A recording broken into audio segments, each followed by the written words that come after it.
What's up guys, Sagi here and welcome to another Tech Gear Talk. Today we're going to check out the all-new Canon SL3, which is also known as the 250D depending on where you're from. I was super excited when Canon announced that the SL3 is being released, and today we're going to go over the features and functions of this camera and see if it's a good fit for what you need. This is the latest release from Canon's entry-level DSLR line, and there are some really exciting new features that I can't wait to tell you about. But at the same time, there are some areas where I wish Canon had done more or just different. Let's go over some of the key features before we get into the detailed review. So the SL3 has a 24.1 megapixel APS-C CMOS sensor, and it uses the new Digic 8 image processor. It shoots 4K video at 24 or 25 frames per second and 1080p or Full HD at up to 60 frames per second. The SL3 uses Canon's awesome dual pixel autofocus, and it can shoot photos continuously at up to 5 frames per second. It has a 3-inch 1.05 million dot fully articulating touchscreen, and it can shoot in-body 4K time-lapse movies. And then finally, it can be fully controlled with the Canon Camera Connect app for both photography and video. The SL3 is an updated version of the SL2 or 200D, so let's take a look at what Canon added to this new release. The SL3 comes with a really nice 24.1 megapixel APS-C CMOS sensor, which is the same sensor used on the SL2. So we can expect to get the same type of performance in a similarly sized body. This APS-C sensor is an excellent option for both photography and video, and we have a flexible native ISO of 100 to 25,600, which lets us work in different lighting conditions. If you're a hobbyist photographer or are looking to create video for YouTube, the SL3 is going to give you really nice and crisp images, and of course we have that excellent Canon color science. That was the sensor. Let's talk a little bit about the processor. And with the SL3, Canon opted for the newer Digic 8 processor. This is one of the upgrades from the SL2, which used the Digic 7 processor. And this newer processor, combined with a nice APS-C sensor, gives you sharper video and images and helps minimize noise and improve clarity for better low light performance. The Digic 8 also makes the camera operate nice and responsively for both photography and stills. The startup time is fast, image preview is fast, video playback is fast, and general operation and feature selection is also nice and fast. For photography, the Digic 8 allows the SL3 to have 5 frames per second burst or continuous shooting in both JPEG and RAW. Now for JPEGs, it will give you unlimited exposure. So basically you can just hold down the shutter and it will shoot until the card is full. For RAW, you can get up to 10 continuous exposures. So this is a feature that I use all the time. I can just hold down the shutter and the camera will keep on firing.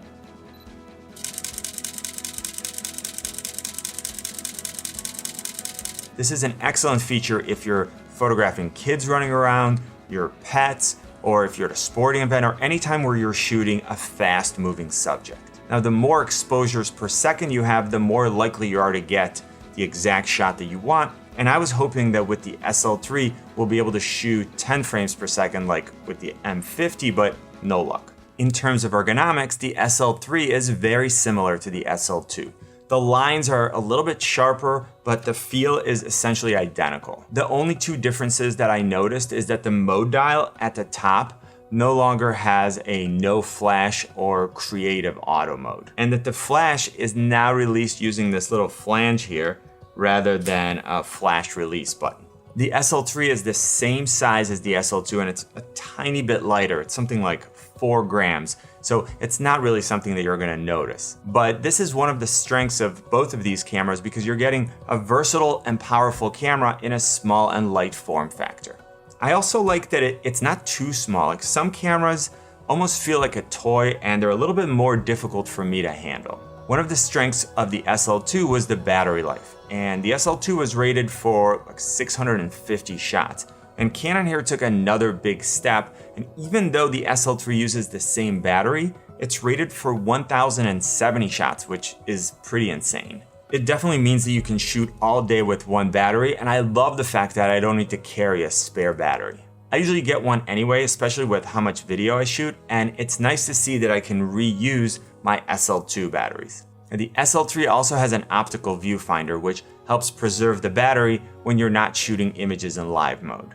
Alright, let's move to lens options, which is something else that makes the SL3 an excellent choice. The SL3 can natively accept both EF and EFS mount lenses, which means that you're able to use the entire line of Canon lenses without needing an adapter. I started out with the 18-55 STM-IS, which is sometimes called the kit lens. And this is a great first lens. It gives you a nice focal range to work with, and it comes with image stabilization and a newer STM autofocus motor. One of the best things about buying a Canon camera is that there are a lot of affordable lens options. So if you want to go even wider, you can pick up a 10-18mm lens, and there's also a 55-250 if you want even more zoom for shooting subjects that are at a distance. I'll link to another video that I did which will give you lens recommendations for different aspects of photography. The important thing is that you have options and you're not stuck with a fixed lens. That means you can start out with something like this 18-55 kit lens, and then you continue to build on the same body as your needs change. One thing that I wanted to mention is that since the SL3 uses an APS-C sensor, there is a crop factor of 1.6x. And that means that if you want to get the 35mm equivalent of any lens, you have to take the focal length and then multiply by 1.6. So for example, this 18-55, when I multiply by 1.6, is actually a 29-88 equivalent on a full frame sensor camera. And I just want to reiterate that I love being able to use all of my high-end L series lenses with such a small and light body. Next, I want to talk about resolution, frame rate, and image quality. For stills, the SL3 has a maximum resolution of 6000 by 4000, which is more than what most people use. As I mentioned before, it can shoot in both JPEG and RAW, but with the SL3, we get the new CR3 RAW file format, which provides improvements, including a 40% smaller file size in CRAW, which is compressed RAW. The image quality is similar to the SL2, and let me know if you want me to publish another video comparing the image quality and low light performance. I love the images that I get from the SL3. The colors are true and the images are clean and crisp. For video, the SL3 can record 4K video at 24 or 25 frames per second, which makes the SL3 the first Rebel camera to offer 4K video. But there are some limitations that we'll discuss in a bit. The SL3 can also shoot video at full HD or 1080p at 25, 30, 50, and 60 frames per second. And I'm almost speechless here, honestly, because Canon took away the option to shoot 24 frames per second at full HD. And in case you're not familiar with frame rates, it comes down to what kind of look you prefer to have for your video. If you want a more cinematic look, you can go with 24 frames per second. If you want something that's sharper and more crisp, you can shoot at 60 frames per second. I like something in between, so I shoot my videos at 30 frames per second. And if you edit your videos in 30 frames per second like I do, you can play your 60 frames per second footage at 30 frames per second and get slow motion at up to 50%. So removing the 24 frames per second for 1080p is, look, I don't know. I have no idea. That makes no sense to me. Like, I can usually think of a reason why a company chooses to hold a feature back, but this is just a really strange move. It's not like the sensor can't handle it. It's not something that they would be saving for a higher end model, since pretty much every DSLR and mirrorless camera they put out in the past bunch of years has this capability. So hopefully this is something that they can take care of with a firmware upgrade. I wasn't expecting to get 120 frames per second at full HD because Canon doesn't offer that on any of their consumer cameras, but I'm surprised that they didn't include 120 frames per second at 720p like on the M50. In terms of image quality, the full HD video is very good for a camera at this price point. The footage is crisp, the colors are great, and I'm super happy with what I get right out of the camera. Going back to 4K, I wanted to mention some of the limitations. As I mentioned earlier, the SL3 can shoot 4K video at 24 and 25 frames per second, but just like the M50, there's an additional 1.6x crop. That means that if we take the wide angle extreme of the 18-55 kit lens and we shoot at 18mm, we now have the APS-C crop factor of 1.6x, and on top of that we have the 4K crop factor of 1.6x, so now we're getting a field of view of about 46mm. This is something that you'll need to be aware of because you will either need to get much wider lenses or you'll need to move your camera farther away from your subject to allow for this, again, when shooting in 4K. This is not something that I really mind on an entry-level camera as much as I do on something much more expensive like the EOS R, which has a similar crop factor in 4K, but because it's a full frame sensor camera, it's not quite as restrictive. And there is one other restriction when shooting in 4K, and I'll discuss it in the next section. One of the best upgrades we have with the SL3 is that it has a clean HDMI out. This means that we can now live stream with the SL3 while using autofocus, and we won't get that white square around our face like we did with the SL2. So if you're someone who wants to use this camera for streaming, you can just use the HDMI out right into your capture card and you're good to go. You can also record 422 10-bit video externally and get amazing footage with more information to use when color correcting and color grading your footage. It's possible that not a lot of people are going to take advantage of this feature, but if you're using the SL3 for video, that's definitely something that you should look into. Alright, next let's talk about autofocus, which has always been a strong suit for Canon. If you've watched any of my Canon reviews, then you've already heard of Canon's dual pixel autofocus. This is definitely one of the best autofocus systems on the market, and it's outstanding for both photography in live view and video. I've been using it for years on my Canon DSLRs, mirrorless cameras, and cinema cameras, and it's just so good. I've said it before and I'm gonna say it again, I don't ever worry about focus when I'm using the dual pixel autofocus system. I can just hold up the camera facing me, and I know that even without looking that there's a square around my face, that the camera found me, and then it's gonna track me and keep me in focus even as I move through the frame. It's not gonna hunt for focus or anything silly like that. And for me, autofocus is right there towards the top of the list in terms of priorities. This face detection is a great feature for video, whether you're shooting interview style videos, if you're vlogging, or if you're just using it to shoot video of your family. You can also have the SL3 track a subject by clicking on it. Once the subject has been identified by the camera, you'll see a white square around it, and the dual pixel autofocus system will just keep adjusting focus as it moves through the frame. You can also have the SL3 rack focus for you from one subject to another. So I can have the focus point on one area and then just click on something else in the frame, and the SL3 will automatically rack focus for me. There's no messing around with manual focus or trying to do this by hand. You just click and it's done. One thing that is disappointing about the SL3 is that it does not use Canon's dual pixel autofocus system when you're shooting in 4K. For photography, you can use the optical viewfinder with a 9-point phase detection autofocus system, where the center point is a cross-type autofocus point. I was hoping to see this number go up from 9 because that's the same thing that was on the SL2, but I think Canon is saving that for some of their higher-end models. If I want to use the dual pixel autofocus system for photography, I can use the LCD to set focus. If I want, I can also trigger the shot from the LCD. So if I turn this feature on, I can just click on the subject and the SL3 will quickly attain critical focus and then take the shot. An awesome new feature of the SL3 is eye detection autofocus, which can be used to prioritize focus on the subject's eyes. And this is a great feature for portraits where you no longer have to worry about where the focus point is, and we're just getting much more precise focus point on the eye rather than just on the face. And this feature also works when shooting video in both 4K and full HD. So as long as your subject is facing the camera, both face and eye detection work great. For multiple faces in the same shot, you can use the right and left arrows to select a different subject. And if eye detection is on, you can use the arrows to switch between the subject's eyes. Next, I want to discuss the SL3's fully articulating touchscreen, which I absolutely love for both photography and video. I love being able to position the screen just how I want it, whether I'm behind the camera, below it, above it, or to the side.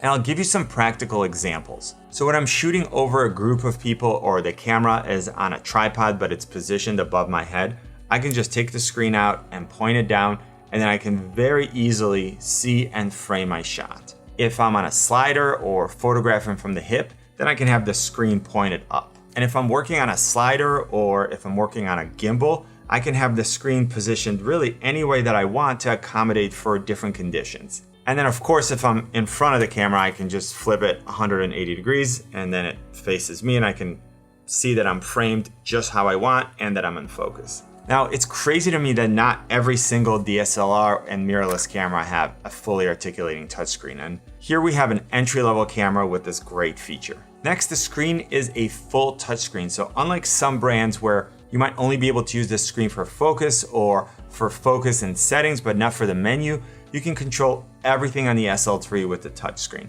We use our phones and other touch-enabled devices every day, and it's great to be able to use the menu, change exposure, select settings, set focus, all by just using the touchscreen. Now, like on the SL2, when you're shooting photos, you can either use the screen in live view and then tap to focus and shoot, or you can turn live view off and then you'll get different functions based on what mode you're in. If you're in full manual mode, you'll see your shutter speed, aperture, and ISO. If you're in shutter priority or aperture priority, you'll see those settings as well as some others like exposure compensation, whether you're in single, continuous, or self-timer mode, which of the 9 focus point positions you've selected, and the focus preset that you selected. The screen is nice and bright, and it worked great for me when shooting photos and videos both indoor and outdoors. Okay, so let's move on to connectivity. And the SL3 has built-in Wi-Fi, which lets you easily pair the camera with a smartphone or tablet so you can wirelessly share images and video. This is awesome for when you're doing a shoot and maybe you took some stills that you quickly want to post to Instagram or Facebook.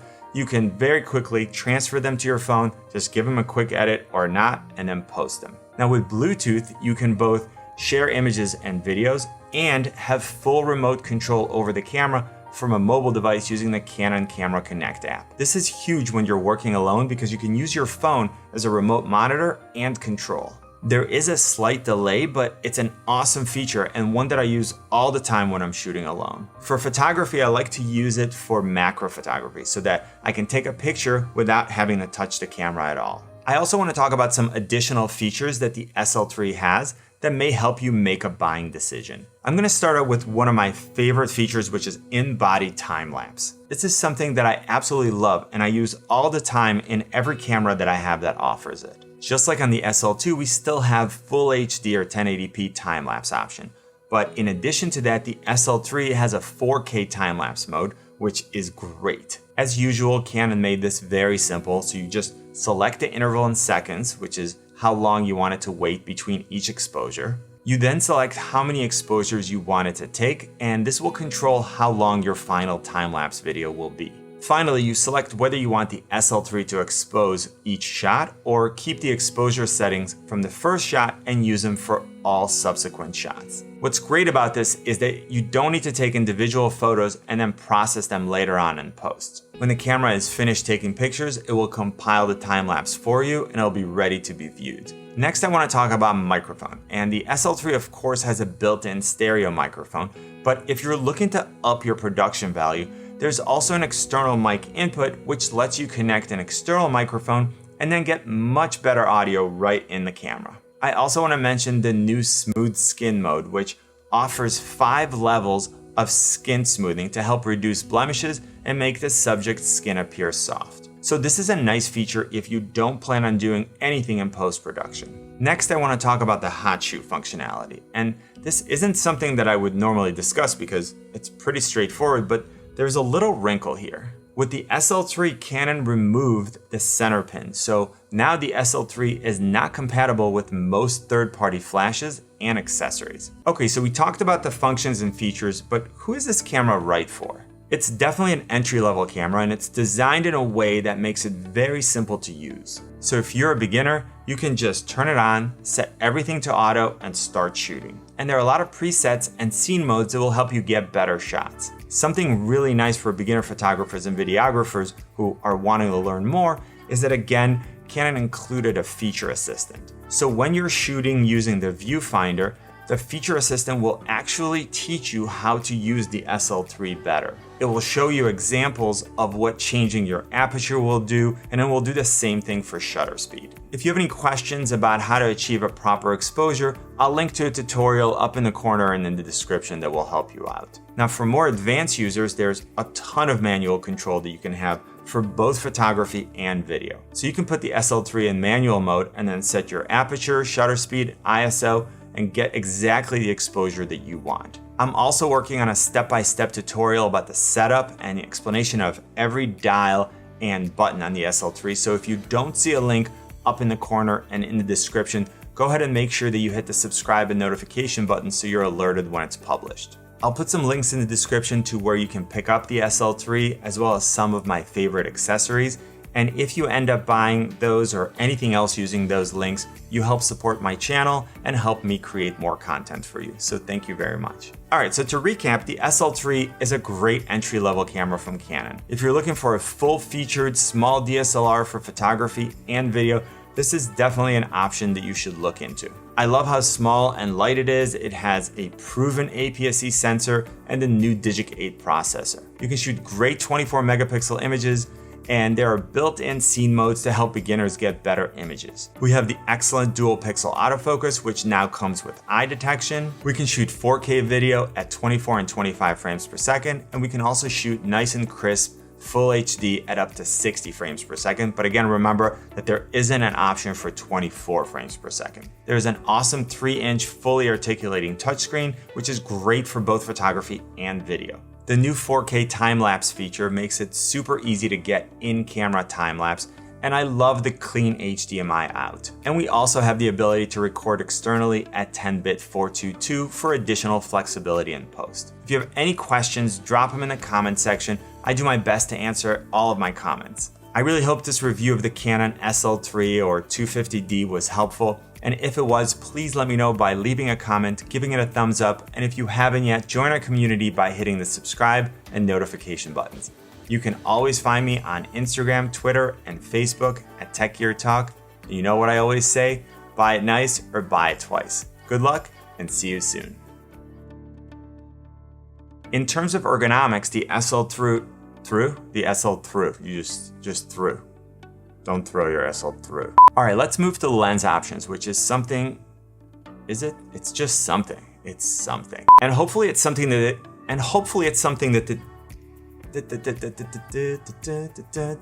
that means that if we take the wide angle is that it has a clean still recording, man. It's a long review. And finally, you select whether you want the SL3 to expose,